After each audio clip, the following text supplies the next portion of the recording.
ఆరాధన వర్తమానం కొరకు మన బైబిల్స్ని మనం లూకా రాసినటువంటి సువార్త ఒకటో అధ్యాయం 37వ వచనం అందరం కలిసి చదువుకుందాం.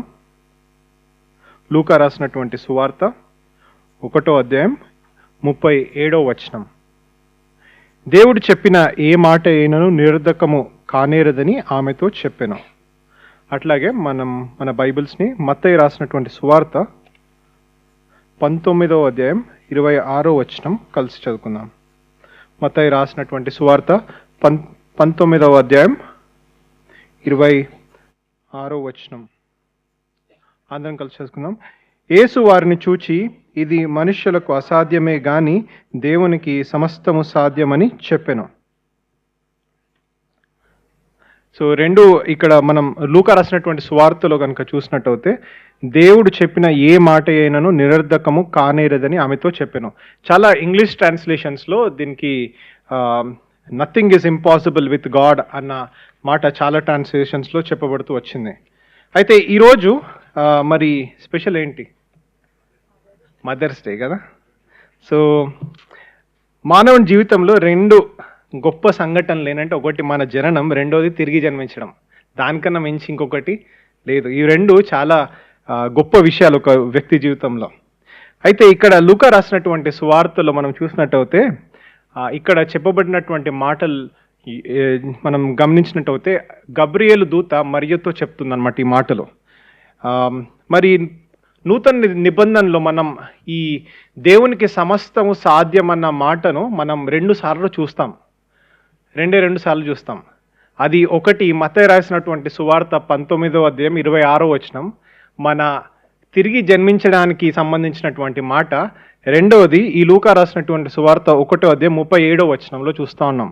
అది ఇక్కడ మనం చూసినట్టయితే ఒక అమేజింగ్ థింగ్, లేకపోతే ఒక గొప్ప విషయం జరుగుతుంది. గబ్రియేలు దూత మరి మరియ దగ్గరకు వచ్చి తను చెప్తుందనమాట, నువ్వు ఒక శిశువుడిని కనబోతున్నావు, ఆయనకి యేసు అను పేరు పెడతావని తను చెప్పినప్పుడు ఆమెకు ఒక డౌట్ కలుగుతుంది, ఒక ఆలోచన వస్తుంది. నేను కన్యకను కదా, నా వల్ల ఎలా అవుతుంది ఇది అని తను గబ్రియేలు దూతను అడిగినప్పుడు గబ్రియేలు ఈ విధంగా చెప్తుందనమాట. 34వ వచనం, అందుకు మరియా, నేను పురుషుని ఎరుగని దాననే ఇది ఎలాగూ జరుగునని దూతతో అనగా, దూత, పరిశుద్ధాత్మ నీ మీదికి వచ్చును, సర్వోన్నతుని శక్తి నిన్ను కమ్ముకొను గనుక పుట్టబో శిశువు పరిశుద్ధుడై దేవుని కుమారుననుమనును. మరియా నీ బంధువురాలు ఎలిజబెత్ కూడా తన వృద్ధాపమందు ఒక కుమారుని గర్భం ధరించి ఉన్నది. గొడ్రాలు అనబడిన ఆమెకు ఇది 6వ మాసము. తను అడిగిన ప్రశ్నకు రెండు చెప్పిందనమాట తను. ఒకటి, పరిశుద్ధాత్ముడు నీ మీదకి వచ్చినప్పుడు ఆయన యొక్క శక్తి నీ మీద ఉంటుంది, అప్పుడు నువ్వు గర్భం ధరిస్తావు. ఇంకొకటి, ఎలిజబెత్ కూడా ఆమె వృద్ధాప్యమందు ఉంది, ఆమె కూడా గర్భం ధరించింది. ఈ రెండు విషయాలు సాధారణంగా జరగవు. ఎందుకంటే ఈ మధ్యలో పాపులర్ అవుతున్నటువంటి హాస్పిటల్స్ అంటే ఫర్టిలిటీ క్లినిక్స్ చాలామంది చూస్తూ ఉంటాం కదా. అక్కడికి వెళ్ళినప్పుడు ఒక కన్సెంట్ ఫామ్ రాయించుకుంటారు. రిజల్ట్స్ ఆర్ నాట్ గ్యారంటీడ్ కదా. అది సాధ్యం కాదంటే వాళ్ళు ట్రీట్మెంట్ ఇచ్చినప్పటికీ ఏ మెడికల్లో కూడా ఓ కన్సెంట్ ఫామ్ రాయించుకుంటారు. ట్రీట్మెంట్ అది సక్సెస్ఫుల్ అవుతుందా లేదని వాళ్ళ చేతిలో లేదు. అది మన ఫర్టిలిటీ క్లినిక్కి వెళ్ళిన వాళ్ళు కూడా అంటే ఒకవేళ మంచి యవనస్తులుగా ఉన్నప్పుడు వాళ్ళు ఆ గ్యారంటీ ఇవ్వచ్చేమో, 90% జరగచ్చు, 80%, బట్ వాళ్ళ 5-10% వాళ్ళు పెట్టుకుంటారనమాట. ఇది జరగచ్చు, జరగక పోవచ్చు. కానీ ఇక్కడ ఇద్దరు స్త్రీలు ఉన్నారు. ఒక ఆమెనేమో కన్యక, ఇంకొక ఆమెమో వృద్ధాపమందు ఉంది. వీళ్ళిద్దరు కూడా ఏమైంది, గర్భం వాళ్ళు దాల్చినారు. ఎట్లా దాల్చినారు? దేవుని యొక్క శక్తి ద్వారా. అసాధ్యమైనవి దేవునికే సాధ్యం, మనుషుల వల్ల అసాధ్యం కదా. అంటే మానవుని యొక్క బలహీనత దేవుని శక్తిని కూడా ఆపలేదు. ఇది దేవుడు మాత్రమే ఇవ్వగలగడనమాట. మరి ఈరోజు మదర్స్ డే మనం సెలబ్రేట్ చేసుకుంటున్నాం కాబట్టి చెప్పొచ్చేది ఏంటంటే, మన లైఫ్ ఎంతో విలువైనటువంటిది. మనం పాడిన విధంగా లైఫ్ ఈజ్ బ్యూటిఫుల్, చాలా విలువైనటువంటిది. అది దేవుడిచ్చినటువంటి బహుమానం.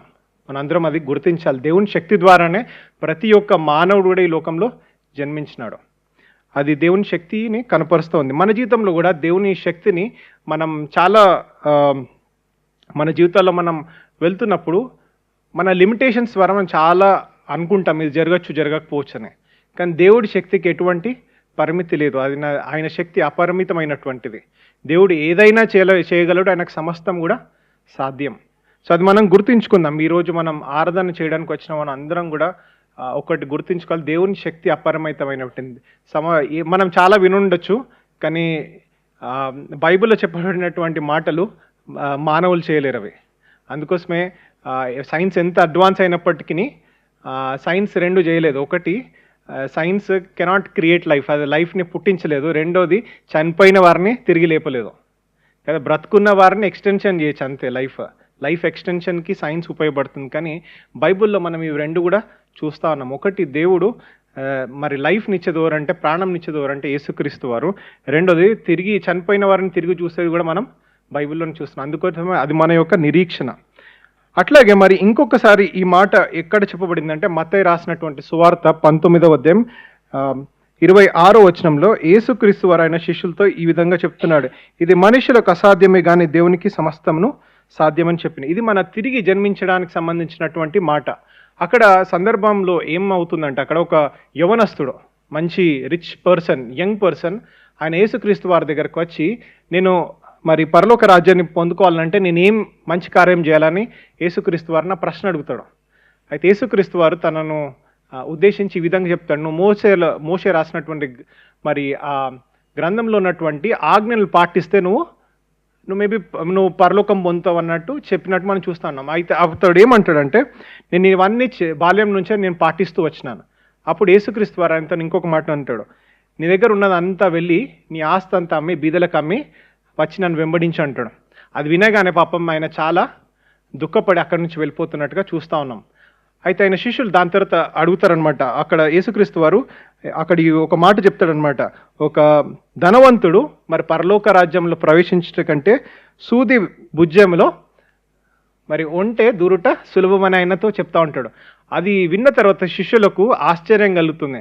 ఇట్లయితే ఎవరు రక్షణ పొందగలుగుతారు దేవా అని వాళ్ళు ప్రశ్నించినప్పుడు దేవుడు ఈ మాట చెప్తా ఉన్నాడు, ఇది మనుషులకు అసాధ్యమే కానీ దేవునికి సమస్తము కూడా సాధ్యమే. అంటే అక్కడ ధనవంతుని గురించి కాదు, కానీ మరి ఒక మనిషి రక్షణ పొందాలంటే అది మనిషి వల్ల కాదు. ప్రాబబ్లీ ఈ యవనస్తుడు is a successful man. Age ఆయన చాలా యంగ్ పర్సన్, రిచ్ పర్సన్, అన్నీ అనుభవించి ఉంటాడు. ఒకవేళ ఈ దినాల్లో ఉంటే కనుక ఆయన ఒక రోల్ మోడల్, అందరూ యవనస్తులు అందరూ కూడా ఆయనను వెంబడించేవారేమో.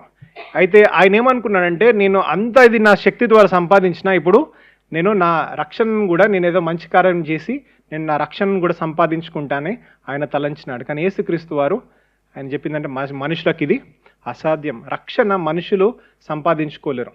ఎందుకంటే మన మంచి కార్యాలన్నీ కూడా ఈ దేవుని ఎదుట మురికి గుడ్డల వల్లే ఉన్నాయని మన బైబిల్లో మనం చూస్తూ ఉన్నాం.